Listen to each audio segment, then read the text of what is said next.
Everybody. We're going to get started. My name is Josh Holman. I'm the Corvette Chief Engineer. And I saw the title of this seminar a week and a half ago. That's when I found out I was doing one. Gives you an idea of the preparation that's going to go into this. I just want to level set your expectations of what you're about to see. And the title said Josh Holder and Friends. So I started asking my friends to come help me out, join me on stage. And I got, out of the whole deal, I got one friend to help, agree to help. Everybody else says, we're here to support you. It was great, you want to come up and go cover a piece like, no. I'll support you, just not on stage. But luckily, Brian Wallace is here. We have a special tribute. You guys are going to get to see stuff I have not seen, or commentary I have not heard, I should say it that way, of the driver on the track, so it should be pretty cool. Who was here for the bash? Not me, by the way. Also most of you. Okay. All right. You'll have seen some stuff, some new stuff we couldn't quite talk about then. I also know that there's a lot of internal folks in this room, and I can't acknowledge everybody, but someone in particular that just walked in, Carl Charles.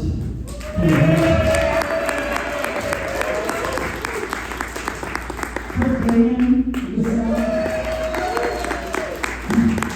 I guess those used to be my friends up here. Anyway, they didn't have along with all of you.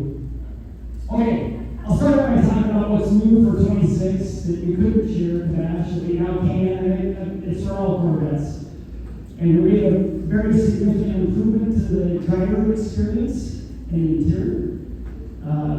Big, beautiful new screens and displays. I think the most impactful thing, it doesn't sound like much, but it certainly upgrades your driving and user experience, is a wireless phone charger that's now right in front of you on the console. So you do not have to pop your shoulder out of the socket or ask someone else to help you put your phone in the center. It's right there in front of you. There's a grab handle. A lot of customers asked for a grab handle. And then, of course, today, Wallace relocated the HVAC, the temperature controls, fan controls, down underneath the bezel on what we call the number 2 outlet. And all of this, we were talking about this last week in Carlisle, all this change in this interior, a lot of it, is a direct result of feedback from you, from customers. We go to events like this, you've heard us say, for a long time, we're the most accessible programming team in the auto industry. Of course, it's super biased, but that has to be true. There's nobody else that you can come and talk to like you can talk to us, get real-time feedback, and all of you help all of us make Corvette even better. I'm not going to read all this some more about the displays and what's new. All this to say that we know that customers like to customize their Corvettes. And now you can customize your driving experience even more than ever before. You can set up the center display with gauges. We have a new performance app. So for those fortunate enough to own an E-Ray in Germany, you know what the performance app is like. Now it's not just E-Ray specific. We're sharing it with all Corvettes. So you have a whole host of displays and gauges to look at, customize whichever way you like. The displays, the new one for us, we call it the aux display. I was hoping we could come up with something better. And nobody ever came up with a better name. If you got a better name, I will put the suggestions, so we'll start calling it that. But we called the left display an auxiliary display. Of course, it wasn't in the car before. And it's not just a display, it's a driver input device. So you can set things up for, it's a new way to control your heads-up display. You can display gauge information, of course, but one of the coolest things it does is allows an easy way to access launch control. So somebody comes up to you at a stoplight and you're coming around how to get launch control, you have quick access to it. It's also a way for you to visualize and adjust performance traction management. So pretty cool feature.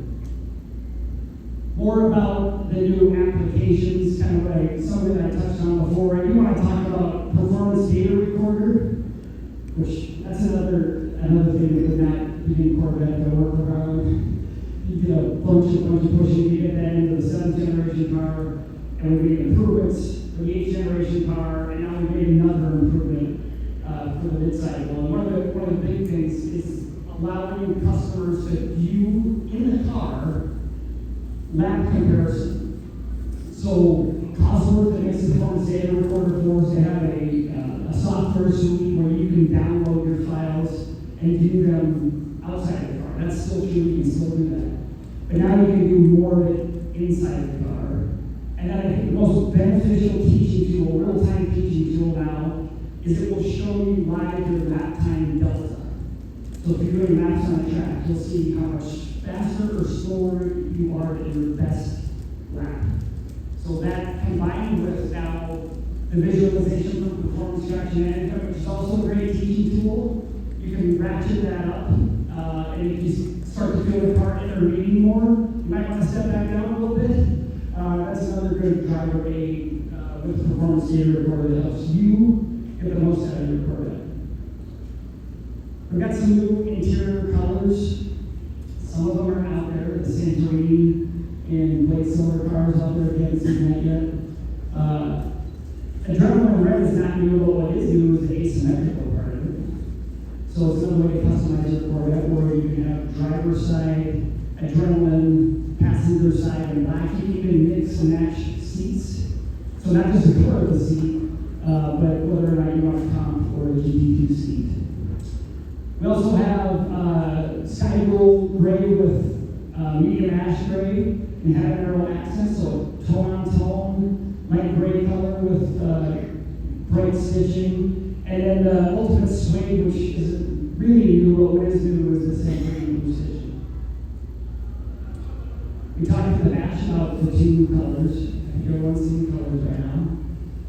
I'll tell you, I spent some time in a Roswell car. Brian's spending more time in it now. And I got more attention in that C8 than I got since the Stingray was launched. So it's a very passionate color, I'll say that. And most people genuinely like it. Usually if they're going to flag you to pull you over, they want to see it and tell you that they like it. I have had people tell me it was awful, but that's okay. It's not for everybody. And I do think it's much closer to the green than a lot of people have been asking for. Something brighter, punchier. There is a lot of metallic in it that really makes it pop in the sun. I'm not going to read all the changes we've done on here. One of which that's impactful for e-bringing ZR1X owners is that we moved the Charge Plus button to the steering wheel. So now it's not on the console side next to you, just makes it easier to use.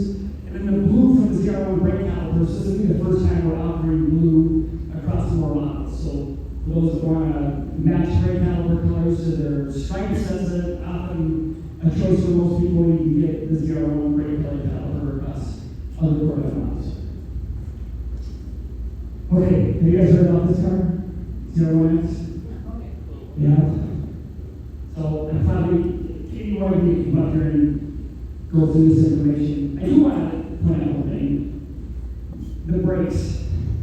I don't think we talked enough about the brakes. The J59 brake system is the largest brake system ever fitted to a Corvette. And we say that seemingly every time we bring up a new Corvette, because it's true. But this time it was a big step in size. The rotors are 16.5 inches. And the caliper, the front calipers are 10 piston calipers. They're massive. So there's some cars around here you should go check out. You might just walk by and not notice, but I'm telling you, you gotta get up close and appreciate the beauty and the size of this brake package. It is giant. When we first started talking about a true performance brake package worthy of ZR1, ZR1X, some of our engineers did a rapid prototype, so a printed version of the caliper and brought it into a conference room where we had a discussion about future brake systems and set it on the table, and it took up most of the conference room. The things are just massive. The rear brakes share the same pad as the J57 front brakes. So just put in perspective how large and how capable the brake system is. The most important upgrade of it, though, is the construction method of the calipers. The rotor. So instead of small chopped carbon fibers randomly distributed or in a ceramic matrix layer, these new rotors have a sandwich-style construction where the carbon is connected throughout the thickness of the sheet. And that results in much better thermal conductivity, which is exactly what you want from a brake rotor. A brake system is a kinetic energy transfer device. It takes the speed of the car, squared, by the way. That's where you go, square of energy goes into the brake system and rejects that LC. So you really want a brake rotor to be super thermally conductive, and that's exactly what these do. All right, a few may have wondered why ZR1 is something called Zora. I've heard that a couple of times. Maybe we're saving Zora for something else. But the decision for ZR1X was to show two cars in this family. They both share the incredible LT7 flat plane crank engine that Jordan and his team put together. By the way, Jordan, you're doing a seminar tomorrow, right? You gotta check that out. It'll be way better than this. So you gotta check that out. Anyway, they did some incredible work, and because both these cars share that power plant, they share the architecture, it made sense to name them as part of a family, to bring them out together in the way that we've done. They're really about choice, two different choices. First world problems. Which one of these cars should I buy? They don't need both of them. But they offer very different driving experiences at very similar levels of performance. Ryan and Drew drove a massive challenging track, and were within a little over a second of each other. So the cars perform very much the same, but go about it in a very, very different way. And it depends on the choices you want to make. So the rear drive, like all rear drive cars, especially high performance cars, it's for someone with skillful perception and expert adjustment. Like you need to know exactly what's going on in that car at all times, and Ryan knows that all about when he gets out here. Whereas a car like a ZR1 or an E-Ray, for that matter, but a ZR1X, anything with all-wheel drive like that, I used to say, that car will reward you for doing things that are kind of dumb. Some things you wouldn't do in a rear-wheel drive car you get away with. And it allows you to get to the top of the car's capability in a much quicker way. So it's a choice today, and that's why the two cars are together, that's why they're in a family, that's why they share so much components. But I'll talk a little bit more about ZR1X. So like the E-Ray, we brought forward all of our learnings from the integration of the electrification in the ZR1X, and then enhanced it. So it was no secret that some car like this was going to come out. It was a pretty common rumor. And if you did the math on the 1064 and the 160, you got a number that most people were projecting to be the total output of the car, and we really wanted to make that wrong. We wanted to make that math wrong. And so the electrification team pushed really hard to get more performance out of the front motor. The first response was, well, we think we can get some more torque, which that's great. Most people pay attention to power number. Can you get some more power out of it? No, we don't think so. How about 1 horsepower? Can you get 1 horsepower out of it? Let's just say we proved everybody wrong with their math didn't work, and we got a little bit of performance. Well, like most things, and most people on Corvette, they go to work and they overachieve. And the way we did that overachievement was using more of the battery's energy. It may not sound intuitive at first, but when you use more of the energy in the battery is exactly the same thing. 1.9 kilowatt, 80 LG pouch cells, built around sound, exact same battery. But when you software, you use more of the energy. And E-Ray, the low end of battery, in other words, where we'll stop pulling energy, is about 17% state of charge. And the upper limit is about 80.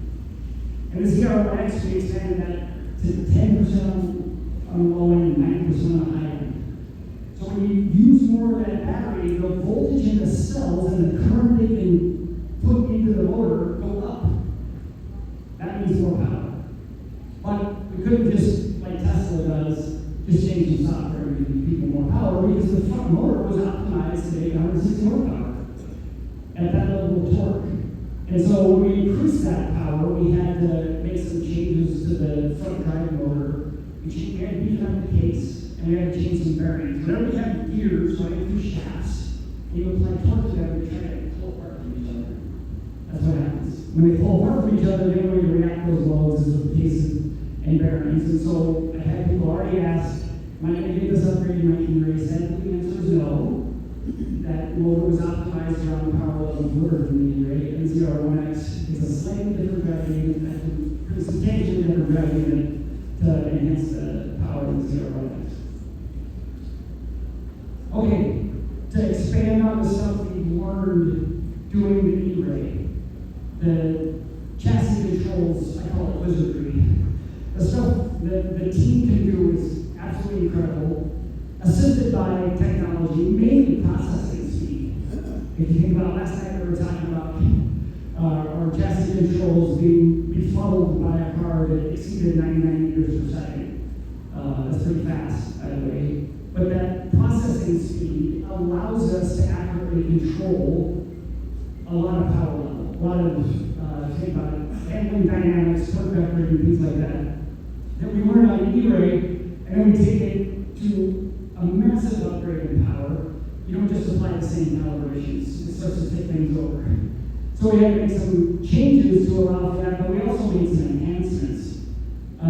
Like E-Ray, we have a mode called endurance mode, and that's really a function of the charge plus operation. That's meant for a track day, we just do lap after lap.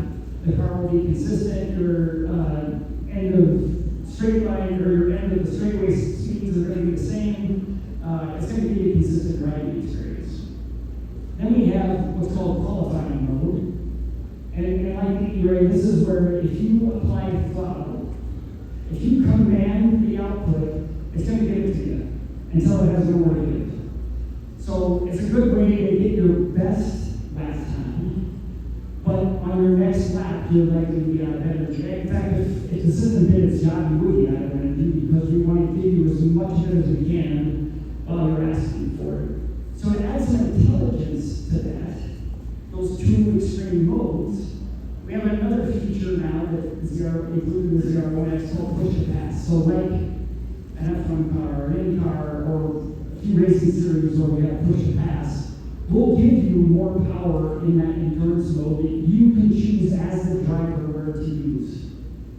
When Drew was on Nurburgring, he was using this a lot. Because if you dial the two extremes, you're probably not going to get your best lap time. But as the driver, if you know where to thoughtfully exercise that expenditure of energy, you can get the most out of the car. And then we've got another performance traction management mode that we added for ZR1X called PTM Pro. The best way to think of that is it's pretty much system off of ABS. It's got a little bit of yaw stability control, but it's like the name implies, meant for pros, meant for people that really know the car and are very skilled drivers. Unfortunately, this video doesn't have sound, so if anyone wants to make their own sound effects, go ahead and do that. This is Cody Buckley. A lot of you know him. He's been here before. And he's the juvenile behavior, tire burnout, going guy in our group. He's not alone. He brings it on. I'm going to show that one more time. I think I'm going to show that one more time. Okay. Anyway, a few of us have done this. It's super fun. But like the E-Ray, you can do a full drift in the ZR1X, but you can do it now on dry pavement because the car has some power. You just hold the car in a near 90-degree drift on dry pavement and modulate that drift with your foot. You know, normally a rear-wheel drive car takes like balancing a beach ball, doing a really quick wheel and goes. You still have to use some steering input, but you can really balance the car with the throttle application, and it will destroy a 7 Michelin tire. We keep a Michelin in business. It will eat those up, and a couple of those rounds, they're gone. And so we had some extra tires maybe a couple of months ago, and as a way to go out there and relieve some stress, we made good use of those tires. I may have DE'd one, that's how far we went down. But the car just chews them up, and it's super cool to watch. Maybe not super intelligent to do, but really fun to play around with. All right, more of what I've talked about that's in the all-wheel drive technology, and it's not just the battery and the motor.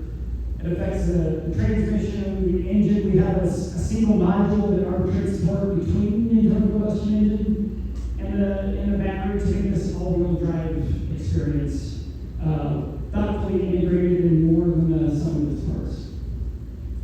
All right, now it's going to get fun. I'm going to invite Brian Wallace up here.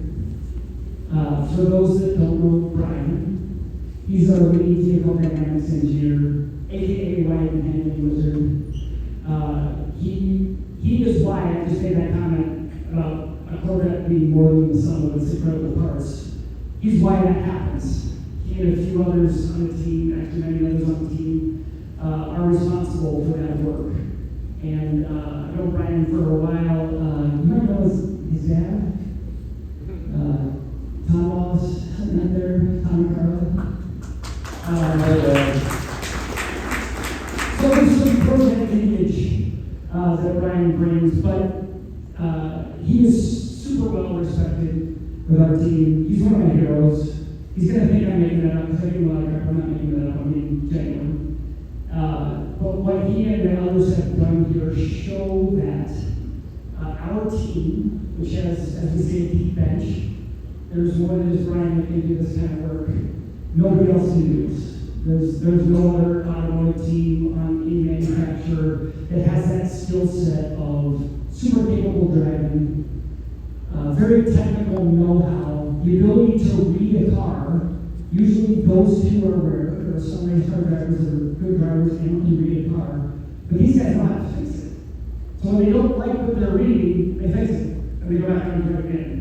And nobody has that kind of talent. It's super rare, and no company like Corvette inside of General Motors has that many people that are that capable of doing that. So I'm going to stop talking and let Brian go through it. Thanks, Josh. Really appreciate it. Like you said, we got a real deep bench. You see two names here, myself and Drew. Aaron Link is not on that list, but he had a very impressive time at Corvette 06. And Bill Wallace, some of you guys know, North American track record, we got Watkins Line, and then he's obviously in this work about Chris Barber, and the team is filled with a bunch of people that are really talented and know how to take these cars to the limit. Obviously, I'm really honored to be up here and share the story with you guys and represent Team Corvette. And some of the things that I get asked a lot is the Corvette ZR1 and ZR1X, is that exactly what the customer can go buy if you go to your local dealer? And it's absolutely true. It's the same top 2R tires that Michelin provides, exact same spec. The owner's manual, some of you have seen to track your cars. We provide recommended alignment specs for that car. That's exactly the alignment specs we're running with this car. And it has the same approachability features that we had in this car. The aero that Josh talked a little bit about. We had an aero to this car, and it really exudes confidence, especially at track like Nurburgring. And for me, I had the opportunity to drive the car in 2023 when we did the ZR1 development. And that's like my 6th trip to the Nurburgring, 4th for Corvette, including Z06 and Z51. So I know my way around Nurburgring, 425 laps there. And that provided me the comfort to go set a lap at Nurburgring. The key thing is here, when we go and we do development driving, do our own testing, we're not testing this car at 10 minutes. We're always doing a little bit of ours, we always have passengers, we want to make sure they're safe, we want to come home to our family. Not that what we're doing, I don't want to come home to my family when I set this time. I know the car's done tonight, we can go out and extract it like that, which is really cool. We're going to share a video with you guys, an actual video. Some of you may have seen it, some of you may haven't, but we're going to share it and actually walk through the video. I'm probably going to have you pause real quick because a little fun fact, the difference between development and development driving and setting fast lap is while we're development driving, there's a specific point in the very beginning. You always, when you go out, you don't really know how much trip you have in the tire right away, you're always feeling the car out. And we're doing some tire prep. You've probably seen Rick always teams for tires and they got Lee and Jeff Anderson back there. Those guys are always traveling us everywhere we go. And they give you a really good tire prep, put them in the oven, and that kind of tire's fired off, ready to go. So you know what grip you have right away, but it does take a little bit of courage, a little bit of time in the car to get locked in that first corner. It's pretty high risk. So I'm going to pause it really fast in the beginning. But we'll go ahead and play that video.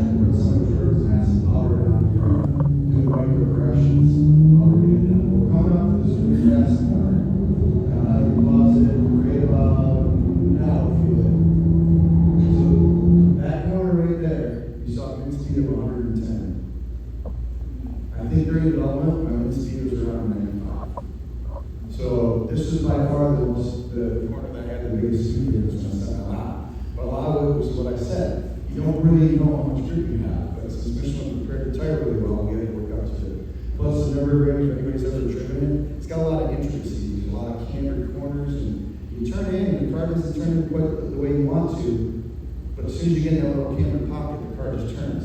So there's a lot of courage and muscle memory that you get built in to work up to those cambered corners, and that's where all these Nurburgring experts come in. We became Nurburgring experts. There's certainly some of the parts of the track that I wasn't any faster involved, but there's quite a few as you start to extract all the limits of the car.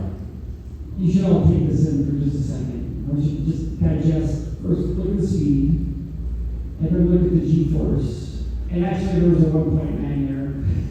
So, here are the 2 Gs, and then look at the throttle. You throttle on the throttle, already going pretty fast, with that kind of G-load.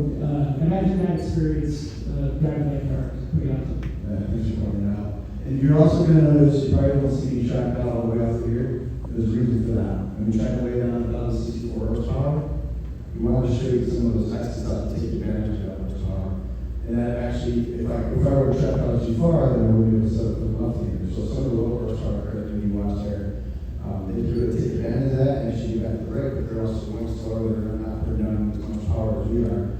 So you take these little tiny tweaks in the lab, and we use data to determine all this. It's not just by some of it's by seat of the pants, but you use data to confirm the seat of the pants. And these are some of these areas where adjusting the data is clear. These are the correct lines.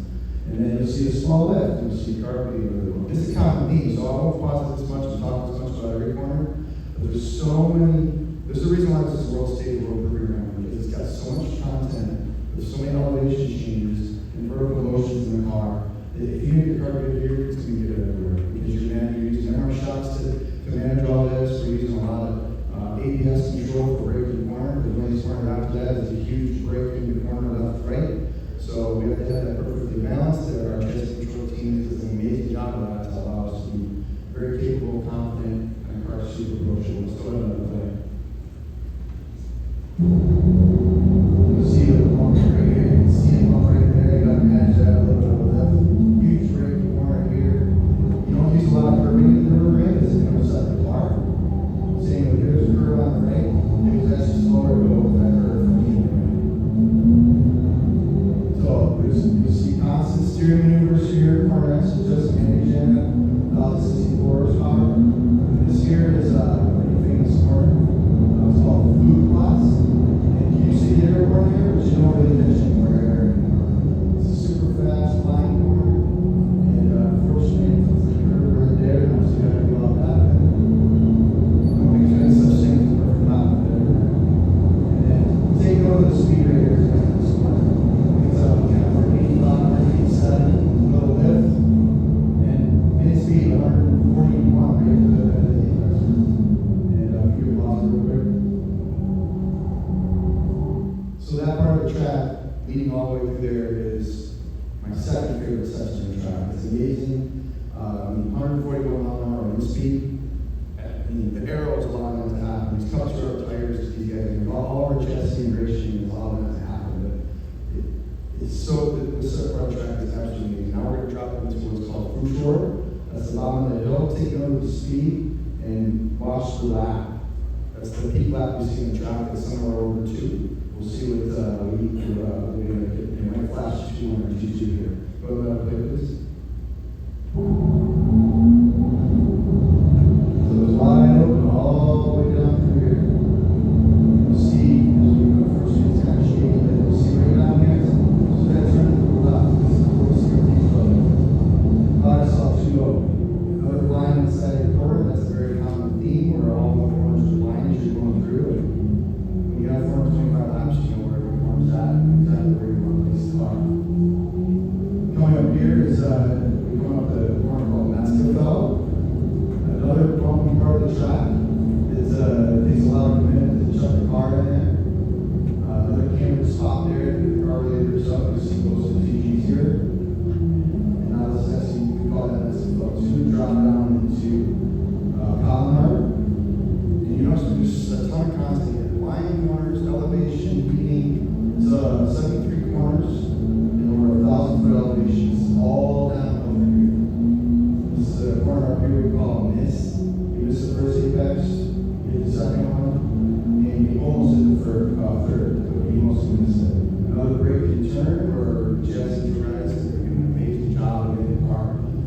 you this morning. We're about to reach the lowest elevation. This is called the Ride Shine. It's actually corner from here left hand. But this is actually Tom Dad now. For those who know there, it's a big famous town. And it's a really cool time to hang out in. You're just sitting around the park and drive back and forth as you get outside. This is actually next corner you'll see is flat out. I'm sorry, it's not flat out. It's got a good slate green. It's all out and dropping down Nurburgring. Another camera corner. I like to move further inside here, by the way. I can teach myself all the time. I love going past it when I'm going to stop it. So this is, we call this hill line. When you got about 64 horsepower, you'll see a little bit trying to manage all that power. You can see adjusting the car along the way. This corner is almost flat out. That is called Custom. And this is closer to another corner that's amazing fast. You can see kind of in here, a bunch of corners are 150 miles an hour. And that's called loop curve. And then we're coming into this right-hander that will, this next corner is called stop striker. This is probably one of the slower parts of this track. And those of you guys know where we're at right now. We're about to come to the big carousel. And this is bumping into those. It's really, really, really rough. It's faster to see first. You'll see I kind of move the car to the right to keep over that hump, to keep the traction on around there. But this right here, it's so rough. You just pop up. The ZR1 actually really pops out of an all-wheel drive and it almost jumps out of there. Another fast corner where it's just a little bit of brake, a little bit of breathe, and now we're going to kind of switch back the full-weight part of the track where this car really shines. It's really good changes to left to right, left to right.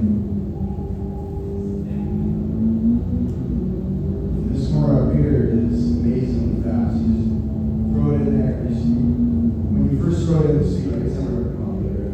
This is one of the few curves that's really, really easy to use. You can see a lot of people doing these. We're getting close to Nurburgring, which is, for those who've been there again, this is a lot of racing to take up here. A lot of reps too, of course. None of us do that. But anyway, so you can see all the fans up here in the left. So you normally would be there. This is the test day that come up there. During all the tourist stages, you see a lot of people there. So you can see I'm constantly managing the power. I mean, about 64 horsepower is not easy to get through. We can pause there real quick. Can you rewind that easy? Like space that? Versus that? I was wrong. Yeah. Okay, see all that on the ground right there? Just on the fact that some people haven't noticed. That's speedy driving. Unfortunately, the tourists come with a bunch of cooling all over the track for about 20 sections of the track, and through our data, we know we lost about 7 tenths of this whole section of the track. So, and you'll see me, I'm really fighting the car in here, and you can see what we've gone on here and tried to clean it out. Go through here now, we all did our, something that documentary can do as well. Established, if you haven't seen that, we actually ran all 3 cars, and we each had 6 runs in about a 2-hour period. Thanks to Dr. Jeff back there, Lee, and our motorsports guy that we took along with ZR1. Those guys did an amazing job coordinating that, so that we could just focus on driving, which is really important. But we definitely lost grip here. Like I said, if you go out and play, you'll see some corrections, and they were always trying to manage it. It's made it very difficult to get to this part of the track. Still see on the ground, that prohibited when you get all the way to the right, it causes a little issue going here, and we had to check those significantly. Flowers are going to actually a little bit of area. You still see on the ground, just managing with the light. But this is my actual, from the time I go on flowers, I went all the way through here to the track. Super flowy, the car is constantly heaving and jumping back and forth. It's almost like a roller coaster. It's a whole lot of fun. Then we're approaching the small carousel, going up these turns in that corner. I think it's called, I'm sorry, I don't know if you know that. But little mini carousel, another thing, another place to deal with, which shines and jumps out of this corner. It's a lot of fun. Now when we come into this corner here, it's leading on to a corner called Galloway Off. And on that shirt is really critical. Of course, I go inside myself again, plus the curve there a little bit. Just a part of it. 2064 is what makes up the station.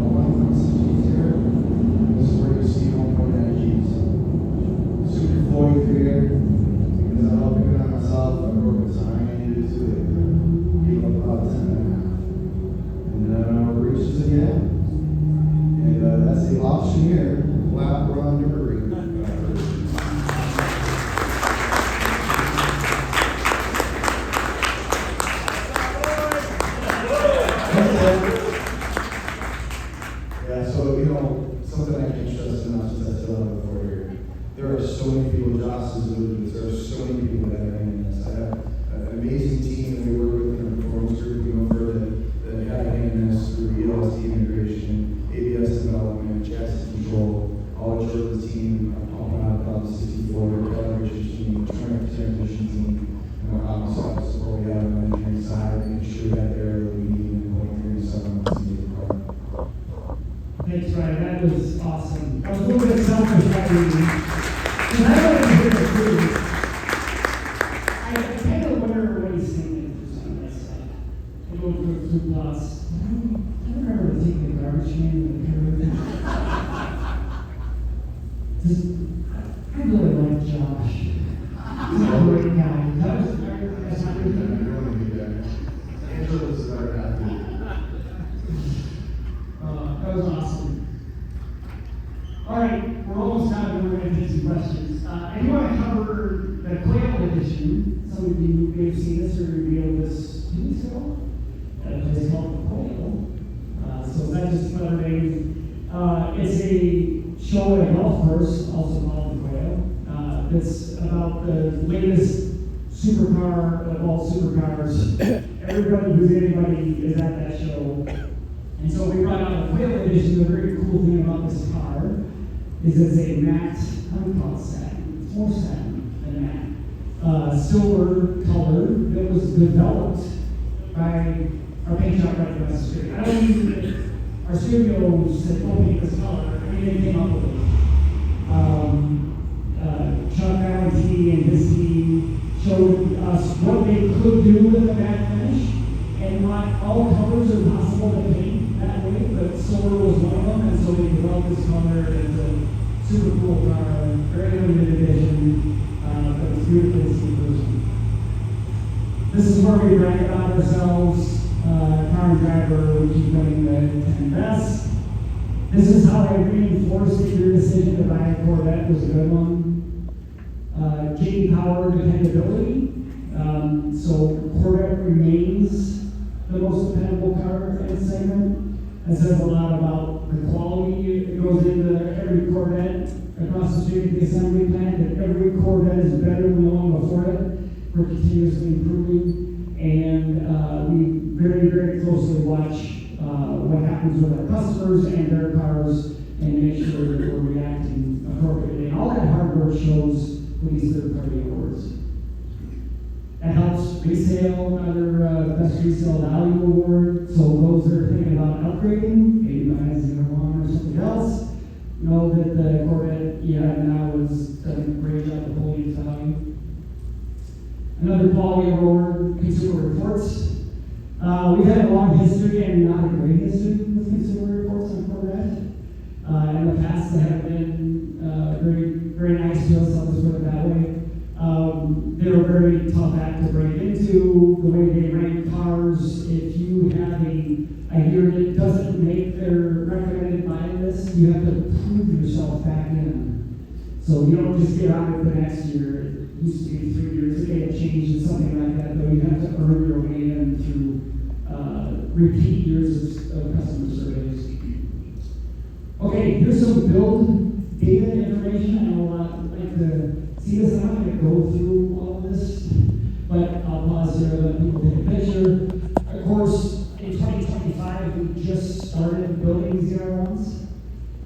So don't take this away as that our plan is to build ZR1s at 1% penetration. That was the start of our launch, and we've accelerated well past the 2025 numbers already in 26.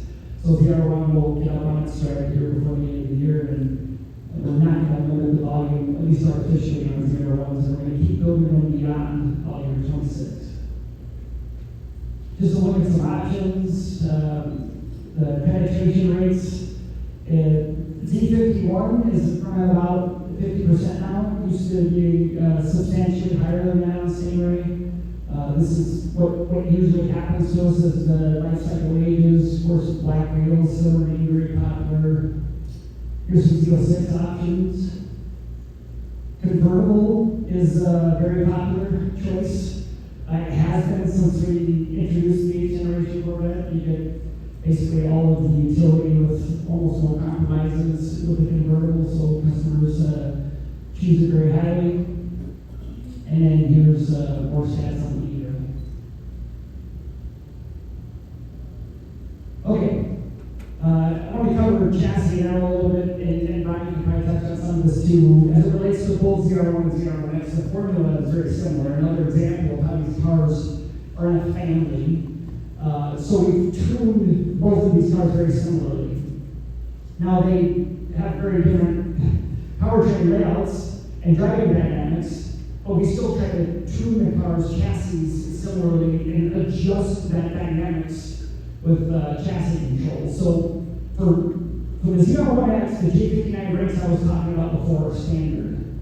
For 26, if you get the ZTK package and the ZR1, you get the J59 brake system. So after 25, ZR1 got 2 upgrades. Got an all-new instrument panel and got J59 brakes as available equipment. Magnetic ride control is standard, and we've tuned the ride frequencies. Brian tuned the ride frequencies actually for the standard ZR1 to be more approachable, more comfortable even than the standard Z06. This is the Executive Express we call both of these cars. And then, of course, the ZTK take full advantage of the aero that you saw Brian drive around the Nurburgring and the awesome Cut 2 tires together with chassis tuning to make the most out of both of the cars. More on aerodynamics, again, both ZTK cars make 1,200 pounds of downforce at top speed. I think you've all read about or heard us talk about the big change on the ZR1, which is the flow-through hood. That helps us cool the intercoolers. Heat exchanger helps manage horsepower. That's what makes power. Is being able to cool that compressed air, and it also makes downforce. So that flow-through hood is helping make front downforce that we balance with the big wing on the rear car. And then more to touch on cooling. Again, that hood is a primary cooling path. I told the story last night. You see the air coming over top of the car. We plan to raise the wing because that air coming over top of the car is not as dense as cooler air, therefore not as efficient in making downforce. So we want to get the wing out of that airstream, and that's one of the reasons why the ZR1 has a much larger, more aggressive wing than even the Z06. Also, super proud of, we talked a little bit about the hatch induction. It's a coupe-only feature, but the induction inlets on a hatch. When we were at Papenburg in Germany, and Mark Royce drove 233 miles an hour, those inlets were making about 26 horsepower more than what the engine makes on the dyno, because on the dyno we certify to SAE conditions, so everyone's treated equally. But we can take advantage of actual conditions in the real world with things like the hatch air induction. Another chart for downforce comparison. So this is the level set across the Corvette lineup. 186 miles an hour sounds like a weird number. It's 300 kilometers per hour, which is sort of an industry standard. We're trying to help reinforce it. People are kind of all over the place with it. But it gives you an idea how you go from a Z51 to a ZR1, ZR1X, to a ZTK, the level of downforce we're talking about. These aren't just wings screwed onto the fascia. If you see the rolling chassis, you can appreciate the structure underneath the wing. It takes the load directly into the bump beam, so it's not just for looks. And then some wheel options on ZR1 and ZR1X. The wheel closest to Brian is the Generation 2, we call it, carbon fiber wheel. It's a very cool piece to see in person. We've restricted it for the first ordering cycles in 25, so very few people got it. We're going to open it back up again in the next order cycle for folks to order the carbon fiber wheel if they want it. This saves even more unstrung mass in the carbon fiber wheel there on the Z06. This is about 43 pounds per car. And as you're driving on our own no-for-go course, much longer track than the Nurburgring, I've measured lap time improvements just because of the wheel. It makes a massive difference. Okay, here's a cool picture of that asymmetric interior and strut package, how that all runs together. All right, now I most people wanted to do anyway, and tired of me rambling. It's time to play some chumps. So if you've got any questions, not.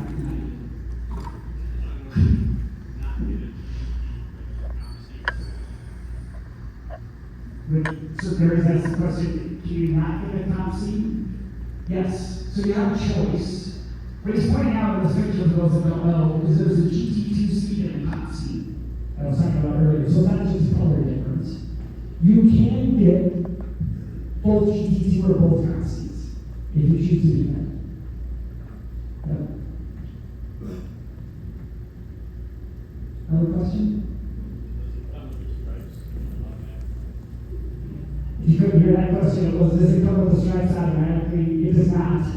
The stripes are another option if you choose to do stripes. If you just want base surgery, you can get it. If you want the full exterior leading into it with the stripes, you can choose that too. Can I slip in two questions real quick? Were you left foot braking the whole minute? No, I'm a right foot breaker. What? Yeah, truth to tell, for the longest time, I was a left foot breaker, but we've got two younger kids that are also left foot breakers. I've tried every time we get it. I don't actually have left foot breaking in the wet. I can't even drive because I like to play my left foot with that pedal.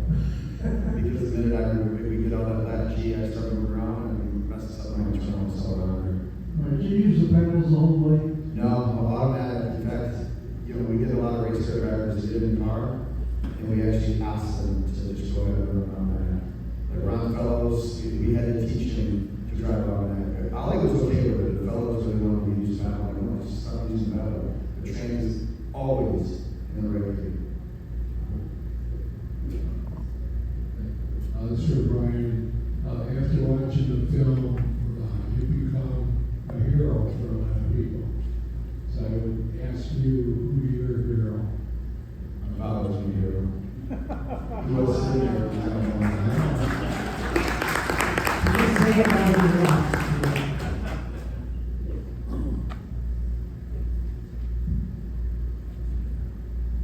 Oh, Jordan's gonna have one. Here's how it starts. Brian, I gotta say, I'm in such awe of your driving. So you and I talked like that, and you told me some of the tips and techniques. Just watching that video and seeing how you finesse that car around and hanging out those adjustments. So my question for you, is a person naturally born that gifted, or can you develop becoming that great of a driver? No, I think you can develop that skill, but I will say almost every driver that comes into our group that moves on to what we call level 6. That's the highest driver level certification the team allows you to go drive anywhere in the world. On a car, or living in one of our cars. Almost every one of them come with a racing background and or natural ability. It certainly can be taught, but I think for some people, there's probably people that can't be taught that, if I'm being honest. And then we've seen it where maybe some people come into our group hoping to do a job, and I don't want to say they flunk out, but they just don't get put in a position and they have to develop a car on track with Nurburgring. And what's interesting, somebody may know from Nurburgring, if we want to go drive a Nurburgring, we actually have to get certified by a company in Nurburgring's choice. There's 2 of them, and without that certification, we can't drive a Nurburgring during any retrieval or actually the fast stuff. I don't think matters. I don't get their certification. Maybe we can drive that because the track is all we run the track. But prior to that, if you want to run an industry pool, that's where we go and develop our quality of OEMs. You actually have to have a certification to say that you can safely drive a Nurburgring so that you're safe to you and everyone else around you.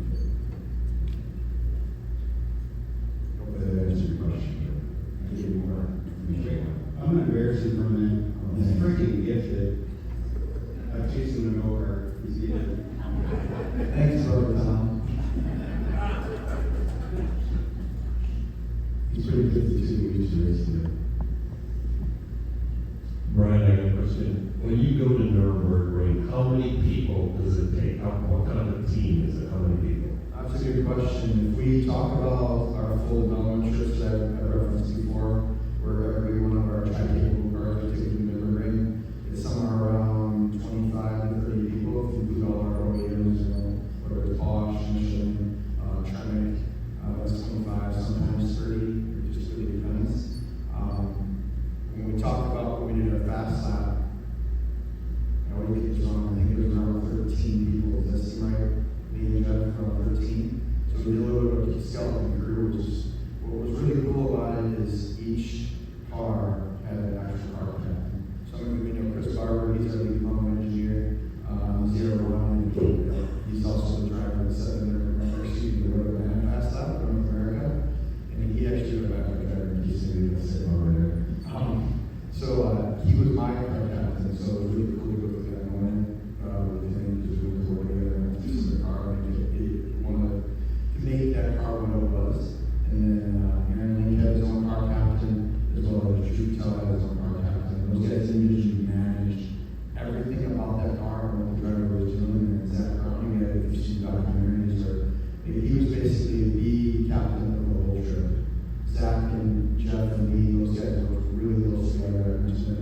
was approved until Zach said go. He was managing it on the second when we released. The car will go live, bring our fast up, as I mentioned, we literally have 18 runs and about 2.5 hours, somewhere in that range. And he was managing each time every car went out, and if the tires were ready, he would call and ask for tires. So it's a pretty big effort, and there's a whole ton more utility behind it. And just starting that whole effort was started in March, right around last week.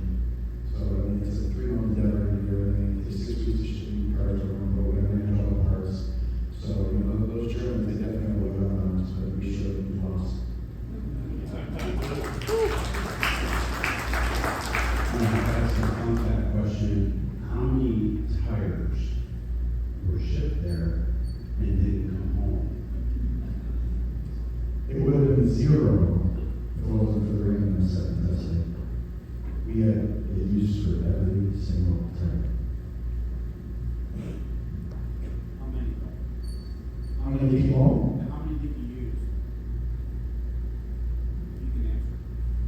Well, we had 2 test days planned, 3 cars, 6 tires a day. So that's 36 right there. And then we did some practicing in our industry pool that I referenced. We had a week long industry pool 2 weeks before the event. And so a lot of us either took vacation and then we flew home. So we were doing testing that we had on the track and working on our tire prep procedure in Michigan and how, what we were going to pressure feed, how long we could in the oven. And you can see that we tested on that in the last few days. So 36 for that actual fast out. And I know you said already, that's the exact same tire that all these guys just drive. Yes, absolutely. Exact same tire. You buy ZR1, you take the Nurburgring and set up exactly what everything was set. I'm going to touch all these cars. Yeah. Yeah. All this Yes. option. Bring your one of them. All right, gentlemen, we have one more question tonight.